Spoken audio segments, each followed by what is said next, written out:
नमस्कार, मी अंतरा. स्वाद अंतरामध्ये तुमचं स्वागत आहे. आज आपण बघणार आहोत गणपती बाप्पाच्या आवडीची गोष्ट, ती म्हणजे उकडीचे मोदक. तर आजची रेसिपी मी अगदी सोप्या पद्धतीने तुम्हाला दाखवलेली आहे. कळ्या पडताना आपल्याला खूप त्रास होतो, कशा कळ्या पाडायच्या हे समजत नाही. तर त्यासाठी कशा पद्धतीने आपण कळ्या पाडायच्या हे मी तुम्हाला दाखवलेलं आहे. पण जी उकड काढतो, ती उकड काढताना कुठलं पीठ तांदूळाचं वापरावं या बारीक टिप्स मी तुम्हाला सांगितल्या आहेत. तर त्यासाठी हा व्हिडिओ शेवटपर्यंत बघत राहा आणि चॅनलवर नवीन असाल तर सबस्क्राईब करायला विसरू नका. तर चला आपण रेसिपी बघूया. इथे आपण पॅन तापत ठेवलाय. 1 टेबलस्पून तूप घ्यायचंय, साजूक तूप घ्यायचंय आपल्याला. इथे मी एक मोठा नारळ खरवडून घेतलेला आहे, हा इथे आपण घालायचा आहे. हा चांगला परतवायचा आहे. तुपामुळे काय होतं, एक नारळाला छान खमंगपणा येतो. हलका परतवायचा आपल्याला.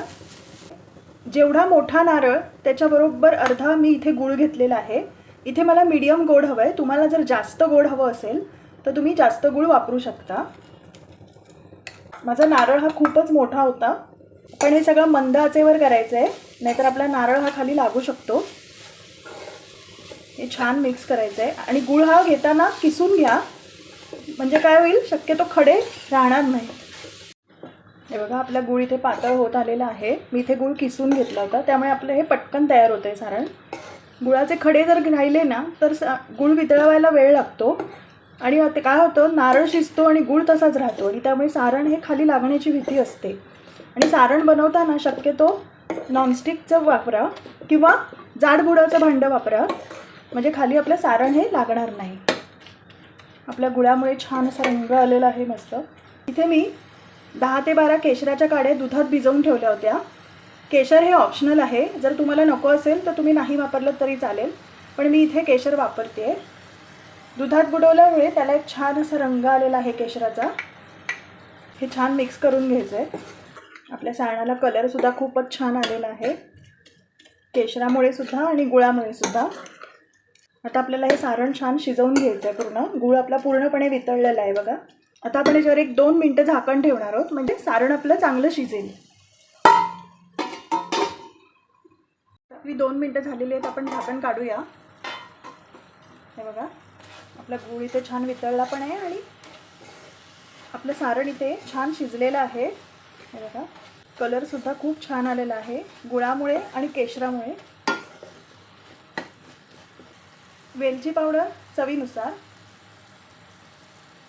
इथे जायफळ पावडर वापरली नाही आहे, जर तुम्हाला वापरायची असेल तरी तुम्ही वापरू शकता. मोदकांना शक्यतो वेलचीचा वास हा जास्त छान लागतो. तुमच्या आवडीवर आहे, तुम्हाला जायफळसुद्धा वापरायचं असेल तरी तुम्ही वापरू शकता. तर आता आपलं इथे सारण हे छान झालेलं आहे. तर आता आपण गॅस बंद करूया आणि पूर्णपणे सारण हे थंड होऊ द्यायचं आहे. थंड झालं की मगच आपण मोदक करायचे. तर आता आपलं सारण हे पूर्ण झालेलं आहे. तर आता मी गॅस बंद करते आणि पूर्णपणे थंड होऊ देते. इथे मी एक भांडं घेतलं आहे. आता आपण उकड काढायला सुरुवात करूया. आपलं सारण जोपर्यंत थंड होतं आहे तोपर्यंत आपण उकड काढून घेऊया. तर आता इथे मी एक भांडं घेतलं आहे. इथे मी 1 कप दूध आणि पाणी असं मिक्स करून घेतलं आहे. अर्धं दूध आणि अर्धं पाणी असं केलं आहे. दूध घेतल्यामुळे काय होतं, आपली उकड जी होते ती पांढरी स्वच्छ होते. त्यामुळे इथे मी अर्धं दूध अर्धं पाणी घेतलं आहे. तुम्ही इथे पूर्ण पाणी वापरू शकता किंवा पूर्ण दूधही वापरू शकता, पण मी इथे अर्धं दूध आणि अर्धं पाणी घेतलं आहे. तर आता आपण हे भांड्यात ओतूया. चिमटीभर मीठ घालायचं आहे आपल्याला. 1 टेबलस्पून साजूक तूप. याला उकळी फुटलेली आहे हळूहळू. तर आता आपण याच्यामध्ये 1 कप तांदूळाचं पीठ घेणार आहोत. इथे मी इंद्रायणी आणि आंबेमोहर हे दोन्ही तांदूळाचं अर्ध पीठ घेतलेलं आहे. तुम्ही इथे पूर्ण इंद्रायणी तांदूळसुद्धा वापरू शकता किंवा पूर्ण आंबेमोहरसुद्धा. लक्षात ठेवा, कुठलंही पीठ तांदूळाचं वापरू नका. आपल्याला एकदम सुवासिक पीठ वापरायचं आहे. तर इंद्रायणी हा तांदूळ जो असतो हा जरा चिकटपणाला छान असतो, त्यामुळे आपली मोदकाची पारी जी आहे ही खूप छान होते. आणि आंबेमोहरसुद्धा तांदूळ हा सुवासिक असतो आणि त्यानेसुद्धा आपली पिठी ही खूप छान होते. तर हे दोन्ही तांदूळ मी अर्धी वाटी स्वच्छ धुवून वाळवत ठेवले होते. चांगले पंख्याखाली पूर्णपणे वाळवून ठेवा आणि पूर्णपणे वाळले की मगच ते पीठ दळून घ्या. हे पीठ ह्याच्यात घालणार आहोत. छान मिक्स करायचं आहे. इंद्रायणी तांदूळाला चिकटपणा खूप छान असतो, त्यामुळे शक्यतो त्यासाठी इंद्रायणी आणि आंबेमोहर हे तांदूळ शक्यतो वापरावेत. आता आपण याच्यावर झाकण ठेवूया आणि गॅस बंद करूया आणि एक 5 मिनिटं आपण असंच ठेवूया, म्हणजे आपली वाफ चांगली मुरेल याच्यामध्ये आणि आपली उकडही खूप छान होईल. तर आता आपण गॅस बंद केलेला आहे. आता आपण 5 मिनिटांनी बघूया. आता आपण हे झाकण काढून घेऊया. उकड इथे छान झालेली आहे, मुरलेली आहे. आता ही आपण गरम असतानाच याच्यामध्ये काढून घ्यायचे परातीमध्ये. शक्यतो परात घ्या, म्हणजे आपल्याला मळायला खूप सोपं जाईल. आता आपण इथे उकड मळायला घेणार आहोत. तर आता मी इथे एक वाटी घेतली आहे आणि या वाटीच्या मदतीने छान असं मळून घेते. काय असतं, उकड खूप गरम असते, त्यामुळे आपल्याला पटकन असं मळता येत नाही जोर लावून. तर आधी सुरुवातीला आपण वाटीने मळूया आणि मग आपण हाताने मळूया. आता आपण हाताने मळूया. मी इथे हातावर तूप घेतलं आहे थोडंसं आणि छान घट्ट मळून घेणार आहे. आपण जे पाण्यात दूध टाकलेलं त्याच्यामुळे आपली उकडसुद्धा पांढरी स्वच्छ झाली आहे. मळायच्या आधी स्वच्छ हात आधी धुवून घ्या, नाहीतर आपल्या हाताची घाण आहे ती मळताना लागू शकते. आपली इथे उकड छान मळून झालेली आहे बघा. मस्त आपला चिकटपणा आलेला आहे. जो मी इथे तांदूळ वापरला होता इंद्रायणी आणि आंबेमोहर, त्याच्यामुळे मस्त असा चिकटपणासुद्धा आपल्या उकडीला छान आलेला आहे. आता आपण याचे गोळे करून घेऊया. हे बघा, मी साधारण एवढा गोळा घेतलेला आहे. इथे आपण हा एक गोळा बनवला आहे. आता आपण हा इथेच ठेवूया आणि ह्याच्यावरती एक स्वच्छ सुती कापड ओलं भिजवून चांगलं पिळून आपण ह्याच्यावर घालायचं आहे. म्हणजे काय होईल, आपली जी उकड आहे ही सुकणार नाही. तर आता आपण हा एक तो गोळा घेऊया आणि आपण मोदक बनवायला घेऊया. इथे मी एक गोळा घेतला आहे. आता आपण याची छान लाटी करून घेऊया. हे बघा, आता मी इथे हाताला तूप लावणार आहे, म्हणजे काय होतं, पारी हाताला चिकटत नाही. आता आपण हळूहळू अशी खोलगट वाटी तयार करायला घ्यायची. हळूहळू करायचं, एकदम फास्ट नाही, नाहीतर आपली वाटीही तुटू शकते.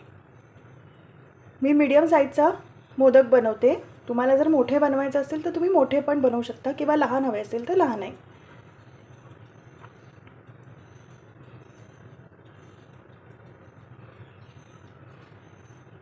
परत एकदा जरा तुपाचा हात आतून लावायचा आहे, म्हणजे आपला हात आतमध्ये चिकटणार नाही. आपली वाटी आता इथे छान तयार झालेली आहे. आता आपण याच्यामध्ये 1 चमचा पुरण घालणार आहोत. एक तुपाला जरा हात लावून घ्यायचा आहे, म्हणजे काय होईल, आपल्या कळ्या या छान होतील. तर आता आपण मोदक करायला घेऊया. अगदी हळुवारपणे आपल्याला कळ्या करायच्या आहेत.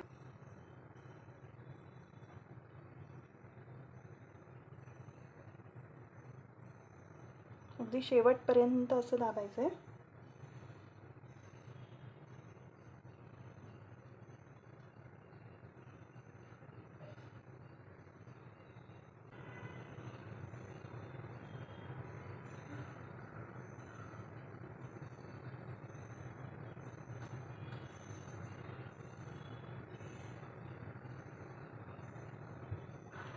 हे बघा, आता आपलं हे झालं आहे. आपण आता हळूहळू याला जवळ करायचं आहे.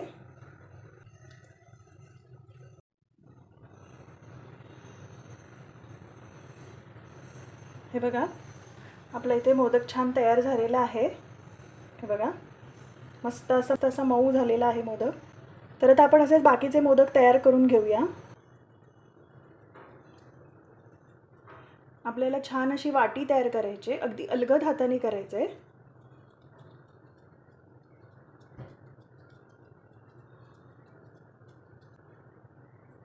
हे बघा, आपली अशी छान वाटी तयार झालेली आहे इथे, मस्त खोलगट अशी. आता आपण इथे सारण घेतलं आहे, तर आपण इथे 1 चमचा सारण भरणार आहोत. जसा आपला मोदकाचा आकार असेल त्याच्यानुसार आपण सारण भरायचं आहे. अगदी जास्त भरू नका, नाही तर काय होतं, मोदक फाटण्याची भीती असते. तर आता आपण इथे सारण भरलेलं आहे. आपण इथे परत तुपाचा हात लावणार आहोत. आता आपण एक कळ्या पाडायला घेऊया. दुसरं बोट आहे अंगठ्याच्या बाजूचं, हे आपण असं आत घालायचं आहे आणि अलगद असं खालपर्यंत आपल्याला दाबायचं आहे. हे बघा, आपल्याला अशा जवळजवळ कळ्या पाडायच्या आहेत.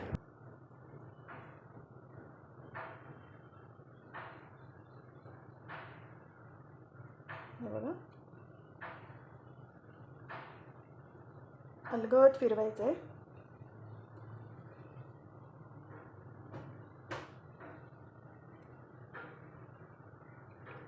हे बघा.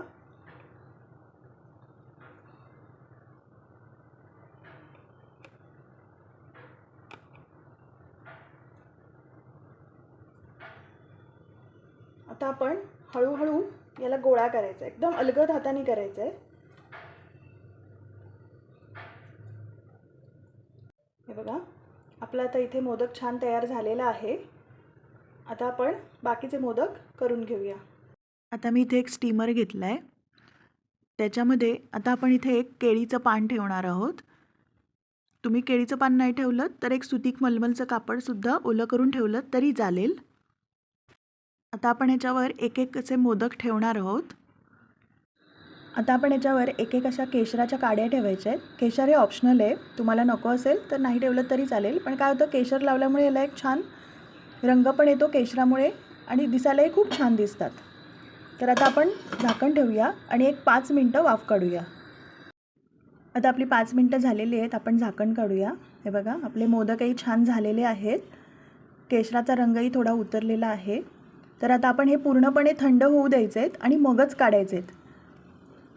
आता आपले पूर्ण थंड झालेले आहेत. आता आपण एक एक काढूया. काय होतं, गरम असताना काढले तर ते खाली चिकटतात आणि आपला मोदक फुटू शकतो. तर पूर्णपणे थंड झाले की मगच काढायचे असतात. आता मी मोदक एक एक काढून घेते डिशमध्ये. आपला मोदक किती छान दिसतोय, केशरामुळे रंगही खूप छान आला आहे. आता मी तुम्हाला इथे मोदक तोडून दाखवते. आपला जरा वाफवून काढताना तुटला होता. तर हे बघा, आपलं सारणसुद्धा आतमध्ये खूप छान झालेलं आहे. केशरामुळे असा मस्त रंगसुद्धा आलेला आहे आणि घमघमाटही खूप छान सुटलं आहे.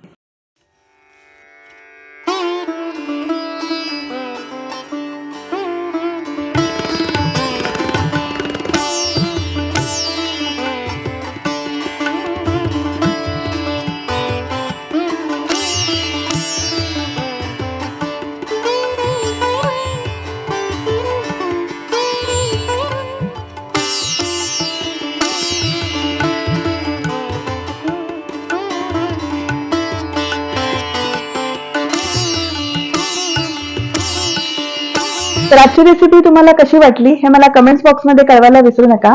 त्यासाठी हा व्हिडिओ शेअर करा, लाईक करा, सबस्क्राईब करा आणि बेल आयकॉनचं बटन दाबायला विसरू नका, जेणेकरून तुम्हाला नवनवीन व्हिडिओ बघायला मिळतील.